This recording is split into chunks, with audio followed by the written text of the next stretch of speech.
আমন্ত্রণ এসিটিভির প্রবাস সংবাদে। সঙ্গে আছি আমি সাবরিনা চৌধুরী। শুরুতেই জানাবো শিরোনাম। হজ ভিসা ইস্যুর মেয়াদ বাড়ালো 11 মে পর্যন্ত। সৌদি হজ ও ওমরা মন্ত্রণালয়ের তথ্য, হজ যাত্রীরা সঠিক সময়ে পৌঁছাতে পারবেন, জানালেন ধর্মমন্ত্রী। দেশের এয়ারবাস বহরে যোগ হচ্ছে নতুন আরও 10টি উড়োজাহাজ, জানালেন বিমানমন্ত্রী। 6 মাসের মধ্যে বিমানবন্দরের 3rd টার্মিনাল চালু হবে। দেশের জ্বালানি সহ বেশ কয়েকটি খাতে বিনিয়োগে আহ্বান দুবাইয়ের সেমিনারে পরিবেশ মন্ত্রী। সার্কভুক্ত দেশ ও প্রবাসী বাংলাদেশিদের অংশগ্রহণ।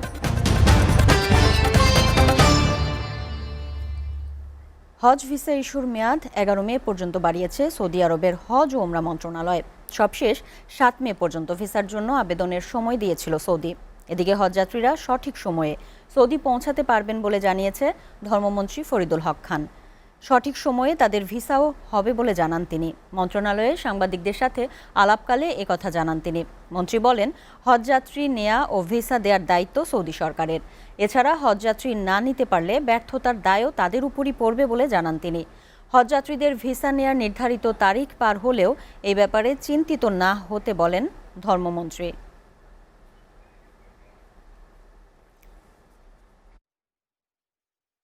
ভিসা নিয়ে কোনো সমস্যা নেই ইনশাল্লাহ। এটা যেভাবে বলুক, আমাদের ফ্লাইট যখন যেটা চালু হচ্ছে, প্রত্যেকটা ফ্লাইটের এগেনস্টে আমাদের হজযাত্রীরা তারা কিন্তু টিকিট নিচ্ছে, ভিসা নিচ্ছে, সব কিছুই করতেছে, কোনো সমস্যা নাই বলে আমি মনে করি। সৌদি সরকারের যে বক্তব্য ছিল সেটা আজকে ডেট। সৌদি সরকার যে আগামী দিনে এটা কী করবে না করবে সেটা কি আপনাকে জানাইছে না আমাদেরকে জানাইছে? জানায় নাই। তবে হজযাত্রী নেওয়ার দায়িত্ব তাদের, বিচার দেওয়ার দায়িত্ব তাদের। তারা যদি হজযাত্রী যদি না নিতে পারে, ব্যর্থতা তাদের।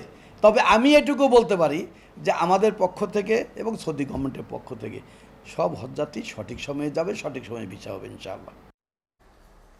দেশের বহরে এয়ারবাসের নতুন আরও 10টি উড়োজাহাজ যোগ হতে পারে বলে জানিয়েছেন বেসামরিক বিমান পরিবহন ও পর্যটন মন্ত্রী মোহাম্মদ ফারুক খান। সচিবালয়ে যুক্তরাজ্যে ইন্দো প্যাসিফিক অঞ্চলের দায়িত্বপ্রাপ্ত প্রতিমন্ত্রী অ্যানি মেরি ট্রেভেলিয়ানের সাথে বৈঠক শেষে একথা জানান তিনি। বিমানমন্ত্রী জানান, বোয়িংয়ের চেয়ে কম মূল্য ও প্রযুক্তিগত সুবিধা থাকায় এয়ারবাস কেনার প্রস্তাব বিবেচনা করছে সরকার।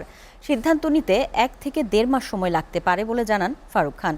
বৈঠকে নতুন এয়ারবাস কেনা এবং বিমানবন্দরের সিকিউরিটি ও গ্রাউন্ড হ্যান্ডেলিংয়ের ক্ষেত্রেও সহযোগিতার আশ্বাস দেন ব্রিটিশ প্রতিমন্ত্রী।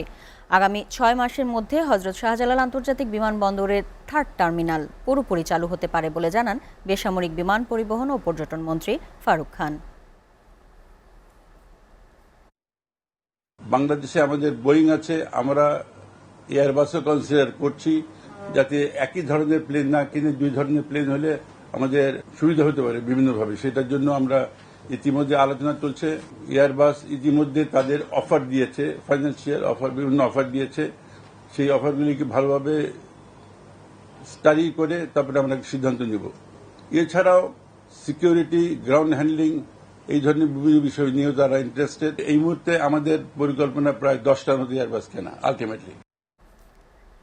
দেশের জ্বালানি, বিদ্যুৎ, পর্যটন, তৈরি পোশাক, তথ্য প্রযুক্তি, খাদ্যপণ্য, ফার্মাসিউটিক্যাল খাতে বাংলাদেশে বিনিয়োগের সুযোগ গ্রহণের আহ্বান জানিয়েছেন বাংলাদেশের পরিবেশ, বন ও জলবায়ু পরিবর্তন বিষয়ক মন্ত্রী সাবের হোসেন চৌধুরী। দুবাইয়ের বেস্ট ওয়েস্টার্ন পার্ল ক্রিক হোটেলে দুবাই কনসুলেটরের আয়োজনে আমিরাত, ভারত, শ্রীলঙ্কা, পাকিস্তান ও প্রবাসী বাংলাদেশি ব্যবসায়ীদের নিয়ে এক সেমিনার অনুষ্ঠানে মন্ত্রী এসব কথা বলেন। দুবাইয়ে বাংলাদেশ কনসুলেটর কনসাল জেনারেল BM জামাল হোসেনের সভাপতিত্বে ও দূতালয় প্রধান আশফাক হোসেনের সঞ্চালনায় এতে উপস্থিত ছিলেন সংযুক্ত আরব আমিরাতে নিযুক্ত বাংলাদেশের রাষ্ট্রদূত মোহাম্মদ আবু জাফর, কমার্শিয়াল কাউন্সিলর আশিস কুমার সরকার, আন্তর্জাতিক খ্যাতিসম্পন্ন চার্টার্ড অ্যাকাউন্টেন্ট মোহসেনা খানম, সংযুক্ত আরব আমিরাতের হোয়াইটেকের CEO শাহরিয়ার পাভেল সহ বিভিন্ন ব্যবসায়ী ও কমিউনিটির নেতৃবৃন্দ।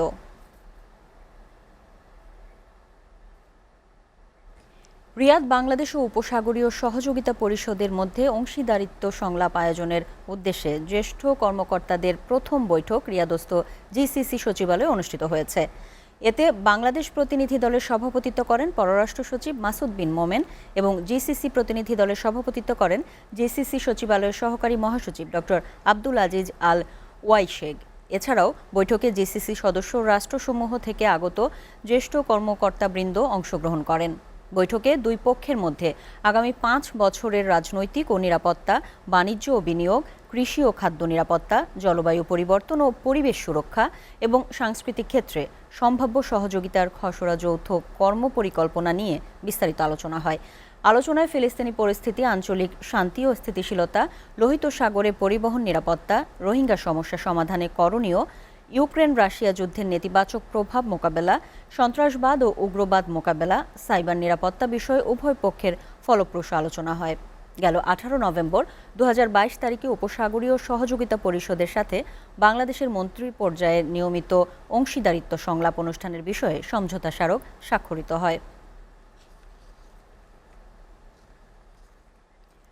অভিবাসন আইন ভঙ্গ করায় 3 বাংলাদেশিকে খুঁজছে মালয়েশিয়ার পুলিশ।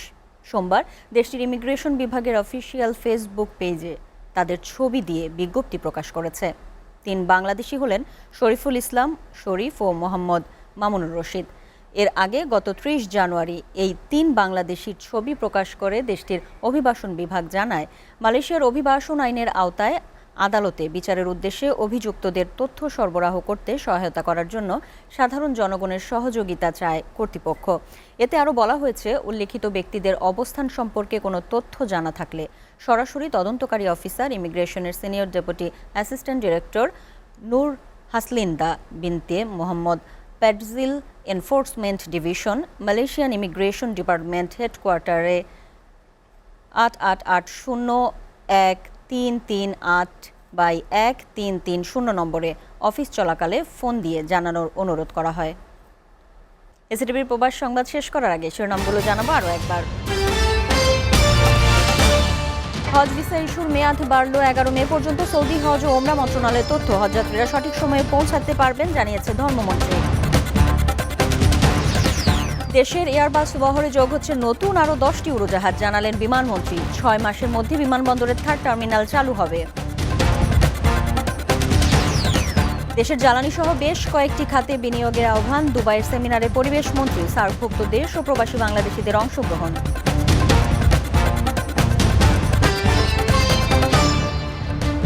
এই ছিল এসিটিভির প্রবাস সংবাদ। এসিটিভি সবশেষ সংবাদ জানতে ভিজিট করুন www.actv.tv। ধন্যবাদ এতক্ষণ সঙ্গে থাকার জন্য।